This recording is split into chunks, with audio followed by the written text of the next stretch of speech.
ବାଲେଶ୍ୱର ସଦର ନିର୍ବାଚନ ମଣ୍ଡଳୀର ସ୍ୱାଧୀନ ପ୍ରାର୍ଥୀ ବିକ୍ରମ ପଣ୍ଡା ଆଜି ଏକ ସାମ୍ବାଦିକ ସମ୍ମିଳନୀରେ ନିଜ ବିଗତ 10 ବର୍ଷର କରିଥିବା ଜନହିତକର କାର୍ଯ୍ୟର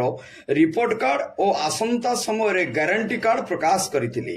ବଟେଶ୍ୱର ଛକଠାରେ ନିର୍ବାଚନ କାର୍ଯ୍ୟାଳୟ ଉଦ୍ଘାଟନ କରିଥିଲେ। ଏହି ସଭାରେ ସଦର ନିର୍ବାଚନ ମଣ୍ଡଳୀର ବିଭିନ୍ନ ପଞ୍ଚାୟତର ସରପଞ୍ଚ, ୱାର୍ଡ ସଭ୍ୟ ଓ ବାଲେଶ୍ୱର ମ୍ୟୁନିସିପାଲିଟିର ୱାର୍ଡ କାଉନସିଲର ଓ ସ୍ୱାଧୀନ ପ୍ରାର୍ଥୀ ଭାବେ ନାମାଙ୍କନ ଭରିଥିବା ଜୁଲୁ ପଣ୍ଡା ନିଜର ସମର୍ଥନ ବିକ୍ରମ ପଣ୍ଡାଙ୍କୁ ଦେଉଛନ୍ତି ବୋଲି ପ୍ରକାଶ କରିଥିଲେ। ଅନ୍ୟମାନଙ୍କ ମଧ୍ୟରେ ଜ୍ଞାନନ୍ଦର, ସୁଶାନ୍ତ, ସାଇଦା, ହିମାଂଶୁ ଭଳି ବହୁ ଯୁବ ନେତା ଓ ସମାଜସେବୀ ଉପସ୍ଥିତ ରହି ବିକ୍ରମ ପଣ୍ଡାଙ୍କୁ ଗ୍ଲାସ ଚିହ୍ନରେ ମୋହର ମାରି ଜୟଯୁକ୍ତ କରିବାକୁ ଜନସାଧାରଣଙ୍କୁ ଅନୁରୋଧ କରିଥିଲେ।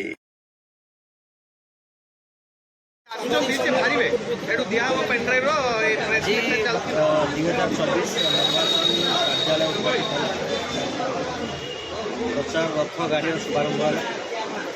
सबसे बड़ कथा दुईटा नवा नेता 2 नंबर वार्ड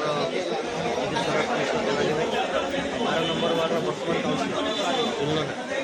उनको नेतृत्व देवाई नेतृत्व निर्वाचन लड़े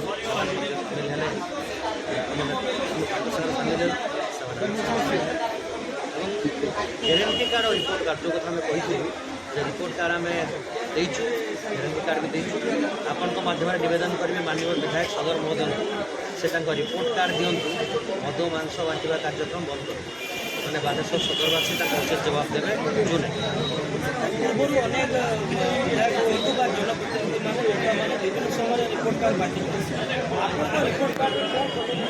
15 वर्ष भितर जो कम आम कर तार रिपोर्ट कार्ड आम देचु आप गोटे गोटे रिपोर्ट कार्ड को देखिए से 100 ରୁ 101% आप साटिस्फाइड हे विक्रम पड़ा जो रिपोर्ट कार्ड देती कौन कथार मिछ ना अतिरंजित ना आम जो ग्यारंटी कार्ड देचु आज कहीकि जाऊँगी सदर विधानसभा निर्वाचन जीतुचु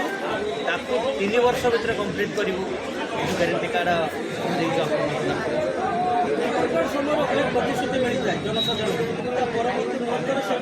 रिपोर्ट कार्ड प्रतिश्रुति नुहे रिपोर्ट कार्ड हूँ आम जो कार्यक्रम